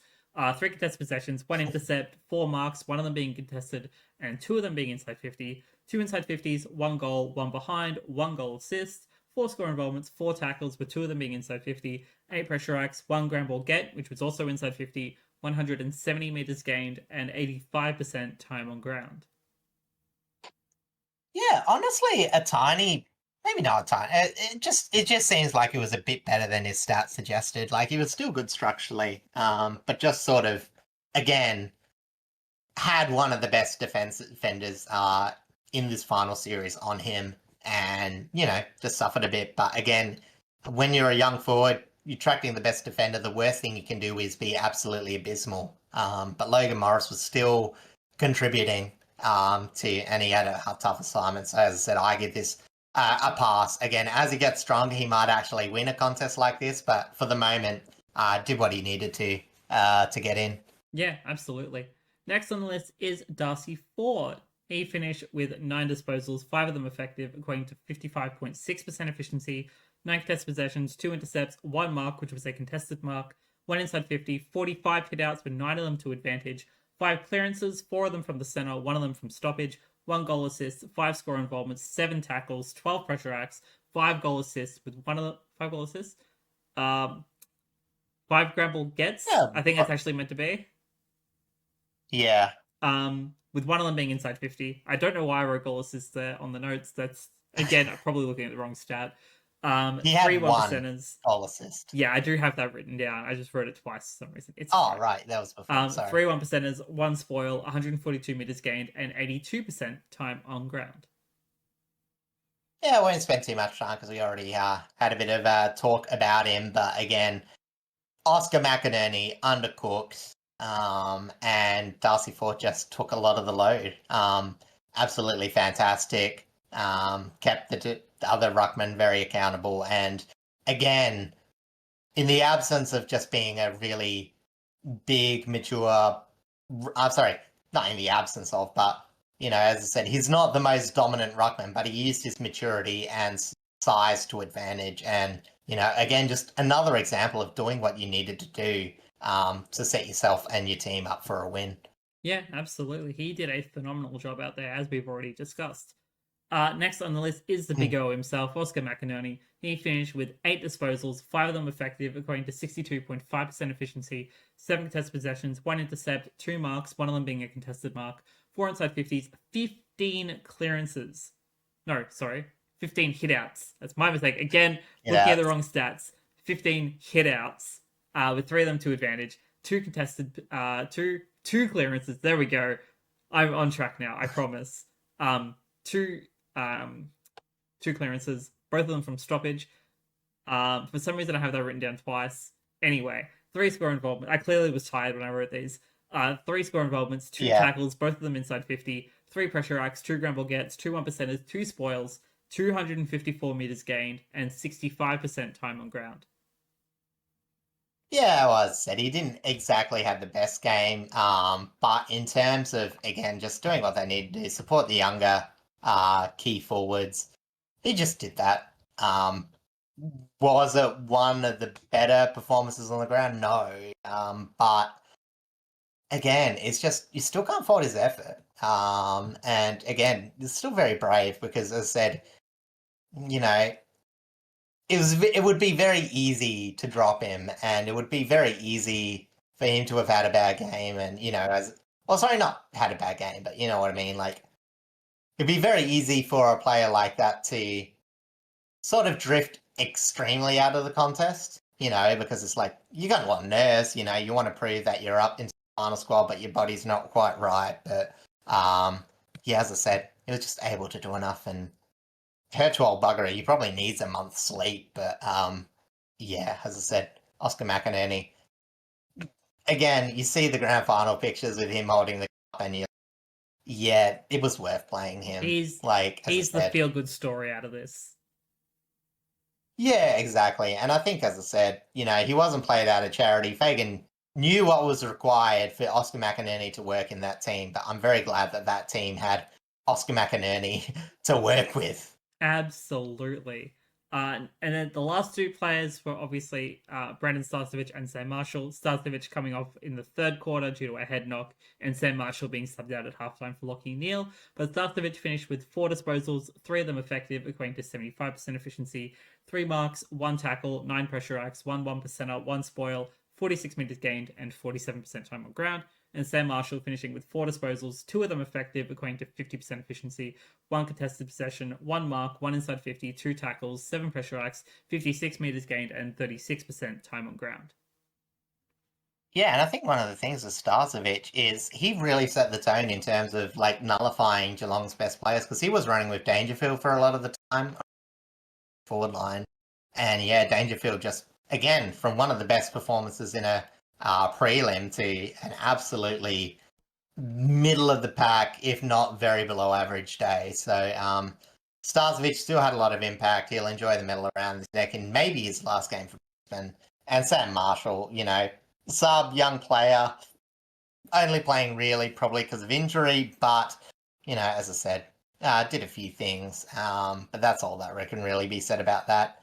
Didn't really have a huge impact, even for that. For the first half, he was still playing a fair chunk of that off the bench. He was probably planned sub anyway. But yeah, as I said, it was still good that he had a few stats to his name for that grand final. And gets a premiership medallion out of it as well. So yeah, exactly. Definitely, just because you may achieve, one of the highest things you could ever achieve in the AFL, doesn't mean you can ever be done with your career, especially when you're young. Now you have a bigger thing to strive for, and that's a second premiership medallion. Exactly. You know what I mean? It's like you never realize how good you have it until you stop winning or the wins stop coming. So for Sam Marshall, as I said, just enjoy winning it. You came in a bit early, not much expectation, but, as I said, you've got it. When you're a really good player, you take that experience and you set that as a goal. And in a good club culture like Brisbane, we are very excited to see how Sam Marshall develops as a player. Yeah, absolutely. I'm just going to go through a couple of notable players for Geelong. Again, some of the players we have kind of already spoken about a couple of these, but just wanted to highlight them specifically, starting with Max Holmes. He finished with 33 disposals, 23 of them effective, equating to 69.7% efficiency, 12 contested possessions, 2 intercepts, 7 marks, with one of them being an intercept mark and the other being inside 50. 9 inside 50s, 5 clearances, 4 of them from centre, 1 of them from a stoppage, 1 goal, 2 goal assists, 8 score involvements, 5 tackles, 19 pressure acts, 10 ground ball gets, 1 1%er, 1 spoil, 907 meters gained, and 83% time on ground. Yeah, as I said, again, I did criticize some of his turnovers and all that, but Max Holmes was still reasonably good. In fact, as I said, he would still be in the upper half of players that played in that grand final, and by a fair bit. Again, I don't want to give too much away for the voting, but, really solid effort. Just a few moments I would like to take back, really, especially that kick out of bounds on the full. Oh, yeah. Sort of just set the tone for, like, the Brisbane difference between Brisbane's back half and Geelong's back half movement. So, yeah, still a fantastic game for him, and glad that he got at least a grand final experience after the pain of last year Yes, agreed. injuring himself in the prelim. Yeah. Next on the list is Tom Atkins. He finished with 20 disposals, 15 of them effective, according to 75% efficiency, 16 contested possessions, 1 inside 50, 10 clearances, 3 of them from the centre, 7 of them from stoppage, 3 score involvements, 6 tackles, with 1 of them being inside 50, 25 pressure acts, 13 grab ball gets, with 1 of them being inside 50, 1%, 174 metres gained, and 73% time on ground. Yeah, just a very solid performance. I mean, it's not Tom Atkins' best performance, but again, in a grand final where the midfield was struggling, he was doing his role to pretty much on par, if not, as I said, maybe you could argue it's, I don't know, because his average was so high this year, I'd say it's below average, but if you want to say career, yeah, he's batting above his career this game. Yeah, as I said, it was just a shame that when he was winning the ball and distributing, other players couldn't finish it off. So probably deserved more than 3 score involvements. Yeah, I agree. And then the last one on the list is Ollie Dempsey, who we had briefly mentioned before. He finished with 19 disposals, 12 of them effective, equating to 63.2% efficiency, 9 contested possessions, 4 marks, with 2 of them being inside 50, 1 inside 50, 1 clearance, which was from a stoppage, 4 goals, 1 behind, 1 goal assist, 8 score involvements, 2 tackles, 10 pressure acts, 7 ground ball gets, with 3 of them inside 50, 1%, 1 spoil, 291 metres gained, and 85% time on ground. Yeah, as I said, he was absolutely fantastic. And again, probably one of the most threatening players on the outside for Geelong. As I said, for a young player, he just knows how to play and get in dangerous positions. And honestly, some of his decision making was better than his contemporaries, even though he was going at 63.2. That's just the style he plays. You know, I think he just had a fantastic game, and again was one of the better performances of the night. Yeah. Granted, his 4 goals mostly coming from the junk time in the fourth quarter. But again, he pretty much did the best that he could with what was available to him throughout the rest of the game. It's just there was so much more wrong than just the lack of supply that he was being given. Yeah, exactly. And as I said, like his distribution, and as I said, he was pretty much. I just want to check. By memory, he was one of the few marking options as well. I mean, it was only 4 marks, but yeah, as I said, it wasn't very high for a lot of Geelong outside players forward of the ground. Yeah, okay. Brad Close actually got 1 better technically, but yeah. Yeah, it's it is what it is at this point. Last on the list for this game itself is the injuries. Of course, everyone knows about the Jeremy Cameron issue with him breaking his arm in a tackle accidentally by Patrick Dangerfield by running into him. Very unfortunate. And then leaving him on the field. That was the bigger issue. And then Brandon Starcevich obviously coming off in the third quarter with a head knock. They didn't want to risk that, of course, due to his history with concussion. So yeah, that's it. I haven't checked if there's actually any MRO reports or anything like that from this game. I don't think there's anything that's come about. It's unlikely. It was pretty clean. Yeah, it wasn't that much. It was actually a very clean game, surprisingly. Yeah. Don't know if Bailey Smith flipped the bird to anyone post game, but I don't think he did. Probably not one of the moments where he would be up and chirpy about. I think he knows at that point to pull his head in after that grand final. But yeah, you would think so. It's a nice clean game. Well, not nice for Geelong fans, obviously, but in terms of just how it went about, as I said, it was good. For 3 quarters, it was still an entertaining. Well, it was weird. Like, it was close to 3 quarters. I wouldn't say like the most entertaining, just because it was a lot of scrap. But and then, as Leah said, you sort of got the reward in junk time, where you just got to see the game really open up and goals out the wazoo. Really, yeah. It's like what?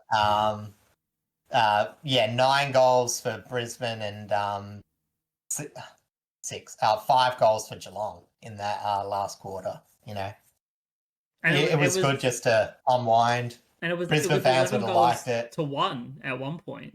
I think it was when Yeah. like the floodgates were opened in the middle of that third quarter, to right when Geelong started taking control in junk Oh, that time. middle period, yeah, it was 11 goals to 1. I think it was for like I think at least 25 minutes of that game, like a bit into the third, late in the third, and as I said, about Half 20 of the minutes fourth. into the Yeah. fourth. Yeah, It's crazy. All right. I actually got it here.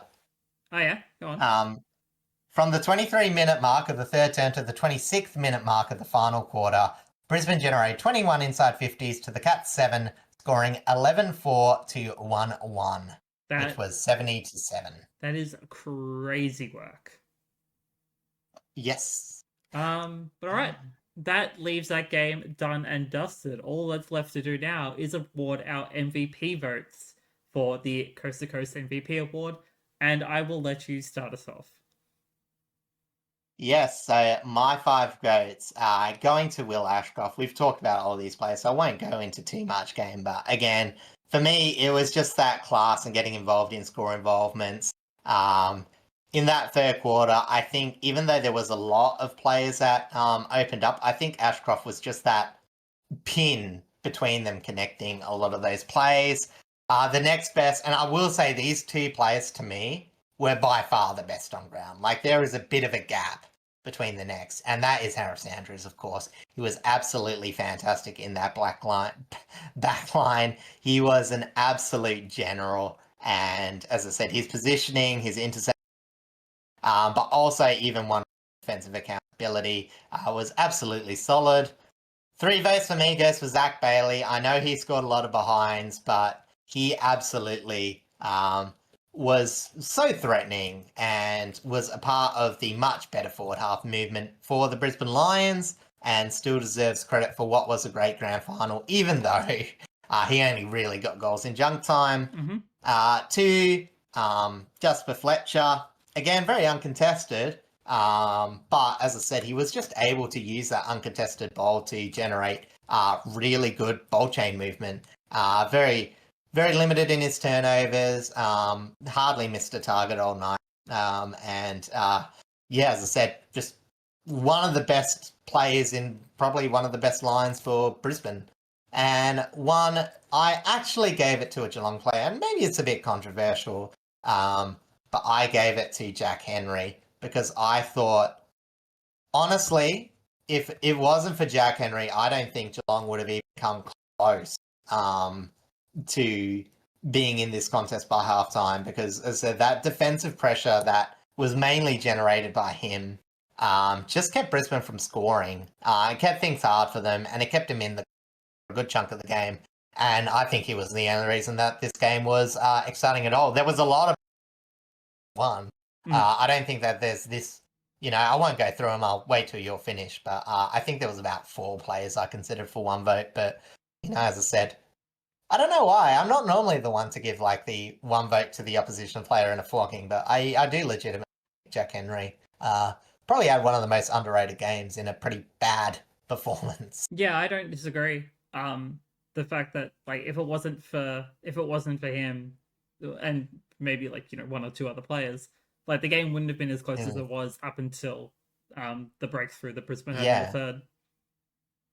Because the only real support he had was probably O'Sullivan. Like, decoding was just okay in defence. There was a few bad errors by Zach Guthrie, the one that led to the goal early in the quarter just from a freakish miss kick. So, again, as I said, as good as like Andrews was, I think Henry had like the harder back defend and did extremely well. Yeah, I completely agree. My 5 votes goes to Harris Andrews again. We pretty much had the exact same kind of votes. I gave my number 1 vote to a Brisbane player though, and I have Andrews and Will Ashcroft swapped around. So Andrews gets my 5 votes, with Will Ashcroft getting my 4. Zach Bailey, I gave my 3 votes. Sorry, Jasper Fletcher, I gave my 2, and Dane Zorko, I gave my number 1 vote. I just thought that his movement, his pressure work was also very good. The fact that he was able to play a couple of centre bounces and kind of disrupt some of Geelong's movement there as well was very effective. And it's just so interesting to see because he's one of these senior players who, he is getting on a little bit in age, but he's still providing so much for their ball movement and just being able to still rotate through that center as well as do the work that he does off halfback is fantastic. Yeah, it's funny. He plays the halfback as like, an exciting forward would. You know what I mean? Where he does have the few turnovers, but what he's able to generate from, when it does work out is just so effective that you don't really care. So yeah, as I said, for me, I would have had Zorko in my one consideration. I think three other players, and that was Zorko, McCluggage, and Charlie Cameron. That would be my three honourable mentions that I was considering for one vote. Oh yeah, that is very, very fair. So, if you have been keeping up to date with how the voting has been going from the previous episodes, you will have figured out by now that Will Ashcroft is officially our Coast to Coast Finals MVP for 2025. Congratulations to him. Harris Andrews comes in second with 14 votes. Will Ashcroft had 23 votes in total, just for the note. And coming in third was actually a player that was eliminated last week in the preliminaries, and that's Jai Newcomb. Yep, 12 votes. And if you're wondering how we adjusted the scoring, because I did mention last week I was going to figure. We times the grand final performance by 1.5. That was just a flat increase to everyone's score. And afterwards, we times any Brisbane player that played 4 games by 3 and divided by 4 to normalise it to the other 3 match performances. Obviously, there is one exception, Jared Berry, because he didn't technically play 4 games. His score was kept the same. And anyone that finished on a decimal point got rounded up. So even if it was a 0.1, I still rounded you up because I'm a nice person. There you go. But that is not actually all of the news from the grand final. We have one more thing left to cover, and that is the Gary Ayers Award, which is the best player dubbed by the coaches of the final series. And surprise, surprise, it's won by Will Ashcroft. Yeah, and the funny thing is, it is exactly the same top 3 that we have. Will Ashcroft, 26.5. They times by 1.5, but didn't bother to adjust for rounding. I also don't think they adjusted for the 4 games versus 3 games. So clearly, Coast to Coast podcasts are a lot better and much more sound than yes, this 100%. hack. Yeah, Harris Andrews, second, 22.5. Jai Newcomb, 18. Just flat out, which is very impressive when you consider that, again, he didn't have any inflated votes. But I also think that they just give out more points as well. So it might also be a bit of a scaling thing there too. So potentially, yeah. Yeah, so I just shall we go through round by round where our votes differentiated? I don't know if we have enough time for that, so I think we might just cover the grand final and the full leaderboard.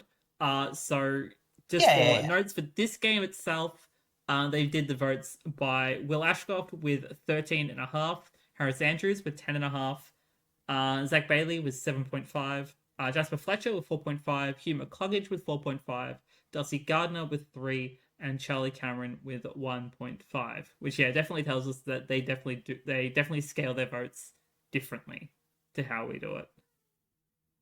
No, they just times it by 1.5. Oh, actually, we did the same too. Oh, okay, fair enough. And then the top 5 for the total leaderboard, which I will scroll down on the article so everyone can see. 26.5 votes to Will Ashcroft, 22.5 to Harris Andrews, 18 to Jai Newcomb, 17.5 to Hugh McCluggage, and 11.5 to Zach Bailey. Yeah, and as I said, a lot of those Brisbane players were featured because they played 4 games through, but reasonably similar to the other players that we have back. Blitzar's probably got a few more votes from that. Hugh McCluggage and Bailey got a bit shafted because, again, because we had to scale their votes because we did the times 3 divided by 4, so they went a bit down. Plus, we just didn't vote for McCluggage that much. He only received 6 votes by the time we finished scaling, so probably a bit unfortunate for him. We had Dangerfield, Atkins fairly highly, Dunkley we favoured over. Blackcloud's got 9, Holmes got 8. And on the eliminated side of things, Gunston, 9 votes for him. Noah Anderson, 9 votes, did reasonably well. And Jordan DeGoey and Sarong both got 7. Sarong being very good considering that Freo got eliminated first round. So in terms of efficiency, probably one of the best. Yeah, considering in the total leaderboard for the official voting, he has 10 points, so which clearly tells us that he was an outstanding performer in the game that they got eliminated in. So, yeah, not much more there. Exactly. Yeah, also there was Darcy Moore, he got perfect, but you just didn't like in that first game. Yeah, It was like one of the bigger differentiations. That definitely is a differentiation. To be fair, I just thought that there were some other more notable players in that game overall, to be fair. I mean, yeah, it's you vote for who you vote for. It's just stuff. Exactly. Yeah, as I said, it's always funny. Like I said, as much as we go about person, when you actually vote every year, I just really don't feel like giving this person perfect votes. I just felt like another person was more impactful. Maybe it is subconscious bias. Who knows? I'm not a Darcy Moore hater. I'm not a Darcy Moore fan. It's not that I was against Collingwood. Like, I gave votes to Nick Dacos. Yeah, so it was just... you gave votes to DeGoey, who is like not the most likable Collingwood player going around. So you know, there were unbiased votes, if that helps. Yeah, as I said, there was still a bit quirks, but it reasonably came out relatively the same, which was fun to see. Just a few minor quirks when you go through the whole list. Yeah, only some minor differences, but I think overall we did a very good job, and I'm glad to see that there was kind of a general consensus, like pretty much across the board. Yeah, exactly. So, yeah. I was gonna say is I was gonna do the wrap up, Barley. That's to you. No, that's it for us. That is the men's season officially done and dusted. We will likely be taking a break next week, again, mostly to let you know, because the trade period starts at the end of this current week, I believe. So that'll just allow us to get a bunch of news collated together and things of that nature. The episode you will see us in next, episode 79, will be a very special one because Sarek will be here in Melbourne and we'll be recording in person. I am very excited for Yes, I will be there for PAX Australia. I'm going to be there with a bunch of our friends. Yes. Hopefully, as long as fingers crossed we don't... Well, I mean, if we get PAX Box, we've probably both got it, so we'll probably still record it. Sick. But yeah, fingers crossed that doesn't happen. I'll be making sure to bring my hand sanitizer with me. But yeah, as I said, so it'll be a very tired recording, but it'll be a very yes. Yeah, I think it's going to be at the same place. And... a lot of fun. Again, we'll mostly just yap about the trade period because that's all we'll really have. We'll be both tired, so this will be. It will be a yap sesh more than anything. Oh yeah, we might do a little bit of a recap on the AFLW if we've got time to kind of take a look at the games. But otherwise, that does us for this week for our grand final episode. Thank you all so much for coming to hang out with us this week. Thank you for liking, commenting, and subscribing on both YouTube and Spotify. Yeah, because there's no episode next week, I don't really have much to promote. Again, I will be streaming and just doing a lot of work on the sides in the lead up to PAX, so please go check out the socials, of course. I'll try and get a mini socials post out next week. Maybe we'll just just a little recap as to what we've been up to. Plus, maybe if you want to ask us any questions or anything like that, you want anything specific you want us to try and cover in the off season, please pass it on through there. Otherwise, are you up to much over the next 2 weeks besides obviously coming over here? Oh, a tiny bit. I'm actually volunteering for a local, kids arts festival. So, going down there tomorrow. It's in the CBD. Just for something to do. As I said, still employed at the moment, so just been doing a few things for volunteering. But there's like a really good festival. It tries to get kids involved in creating art.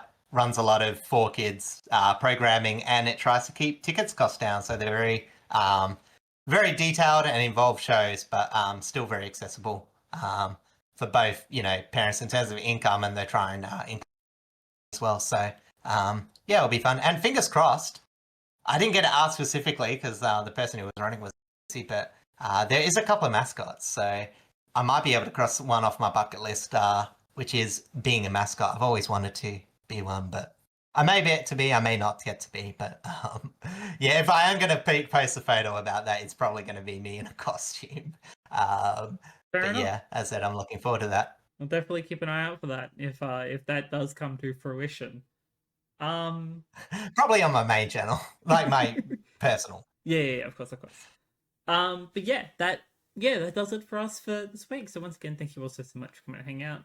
We will love you all and leave you all, and hopefully we will see you all in 2 weeks for episode 79. Hope you all have a wonderful week ahead, wonderful 2 weeks ahead. If you're at PAX Australia, please come and find us. We're happy to say hello and have a yap about the footy. But yes, until then, thank you all so much, and take care.